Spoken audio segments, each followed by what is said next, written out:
Hello people, I am Jaby Koay, joined by ACHARA KIRK. Hello. And we're talking about The Nutcracker, the film. I fell asleep on this movie, so ACHARA KIRK is doing the entire review.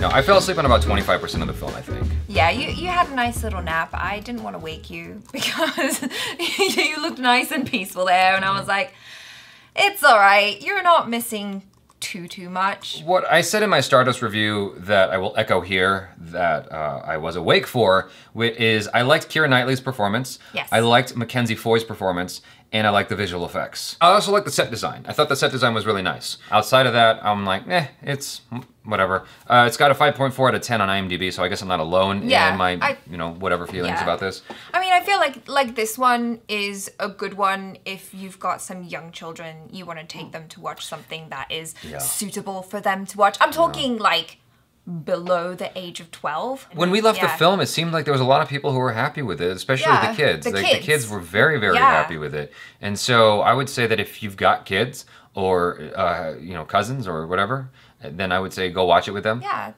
they'll enjoy it. They'll have a good time. As someone who enjoyed the Nutcracker story and the ballet, I thought that this, they did a decent job of updating it. This is a very strange directing duo. Lassie Hailstrom and Joe Johnston. Joe Johnston did Captain America Civil War. What? I mean, okay, I take that back.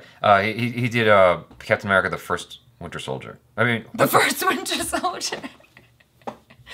The First Avenger. You just combine the two. I love it. If I was a better man, I would edit that out, but I'm not. So, The First Avenger. God damn it. And he also did October Sky, which was my favorite film for a long time. And he did The Rocketeer, which was a film that I loved as a kid. And he did Jurassic Park 3, which is a film I hated. The Page Master. I mean, no. So he's done some like epic children's fantasy stories, which is kind of what this movie is. Yeah. And the other directors, he's done A Dog's Purpose, The 100-Foot Journey, Safe Haven, Hypnotist, Salmon Fishing. Salmon Khan fishing in the Yemen. There's an actor named Salman Khan, for those of you who don't know, that's why I said Salman.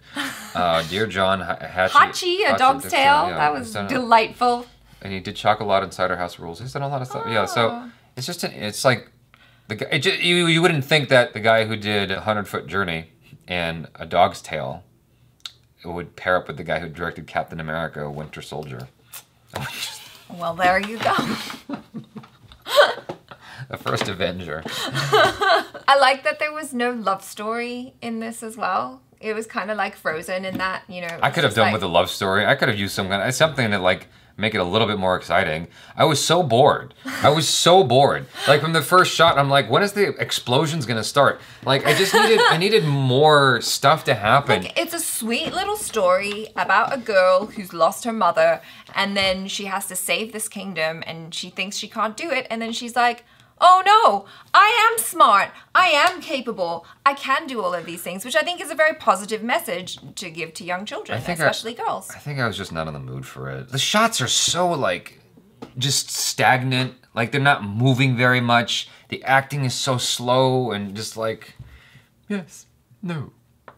Like, move on! Say the next line! You say your line! Add some punch to the dialogue! Move to the next scene! Like, why are we still on this boring opening? This is your opening of the movie and nothing's happening. It takes like 10, 15 minutes to get to the part where they don't dance, and then she goes into the other world, which she never questions. She goes, maybe I have been spending too much time in the attic, or whatever she was doing in the library. I forget what she said, whatever her line was. Maybe I have been reading too much and doing too much cocaine.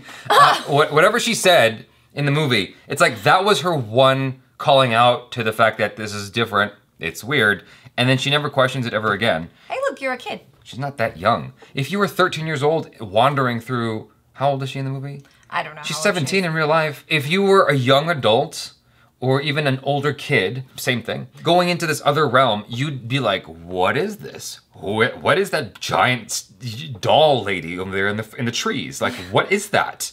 Right. And it felt like she just accepted everything, and I'm like, okay, she's not in fear of anything. She doesn't have any fear. The acting is slow. The dialogue is slow. It's just slow. And then the kid, what's his name?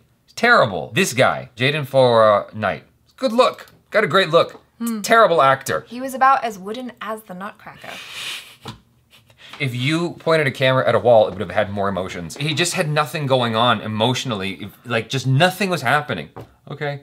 Like, that was it. That was the level of his performance the entire film. Yeah. And I'm like, how did you get this role? I have to imagine that there was a lot of green screen, a lot of visual effects and stuff that he just maybe, it's hard to even say that because he did Ready Player One. Why? How did he get this role?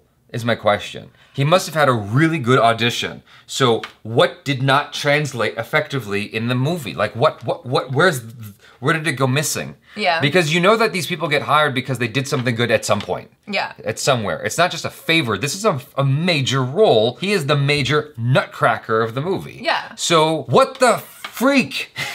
I'm not saying the F word in the event that a child is watching this. I said cocaine earlier, but whatever. What's cocaine, Daddy? It's the soda. You know what I'm saying? Like, he did a good job somewhere, but not in the movie. It didn't come through. No, I didn't enjoy his performance, sadly. But you know whose performance I did enjoy? Keira Knightley. Yeah. Mackenzie Foy. Keira Knightley and Mackenzie Foy. And like you were saying, like Keira Knightley was having a grand old time camping it up as a Sugar Plum Fairy. I liked that she changed her voice. She had these mannerisms. I was like, yeah, that's cool. And I was also really excited when I saw Omid Jalili and Jack Whitehall as the two kind of comic relief soldiery guys. Because I like them already, so I enjoyed seeing them. That got me excited, but there wasn't enough. I wanted more of them. I give it a 2 out of 5 because Mackenzie Foy did a great job, Keira Knightley did a great job, visual effects was great, set design was great, and Jaden Four Knight had a very punchable face. Well, I give it a 2.5 out of 5 stars. For those reasons, and Except, also because you don't second the punching of the face thing, right? I was just joking. Oh no, I think he gave a very wooden performance. So my favorite part was the end credits, and I'm not saying that as a joke. That's the ballet. That's what I was going to talk about. The parts where they actually had the ballet and they had Misty Copeland in the middle and at the end, I was like, yes. But then I also really enjoy ballet. So I liked that they, you know, gave a nod to the fact that this was actually a ballet. Yeah. And they had a lot of the Tchaikovsky music in it as well. So I appreciated that. I have not been in the habit of looking at Rotten Tomatoes recently for some reason. I just clicked on it and it's got a 35% on Rotten Tomatoes from critics and a 47% from audiences. So I am so happy I am not alone in my utter distaste for this movie. It has positive aspects. Yeah. Keira Knightley actually has, like, she doesn't redeem the movie, but she does a great job. And Mackenzie Foy, she has a very convincing English accent. And like I said, the visual effects, you know. If you're not between the ages of like 2 and 8, or you don't know someone who's in that age range, or if you're not obsessed with the Nutcracker or ballet, I'd say you don't have to go watch this in the movie theater. You could wait for it on DVD. So you guys, those are our feelings. Yep. 35% on Rotten Tomatoes is pretty bad. It's pretty bad. So if you guys watched it, I want to know what you feel. Like, did you like it? Did you hate it? What were your feelings? And how do you like ballet? Do you like ballet?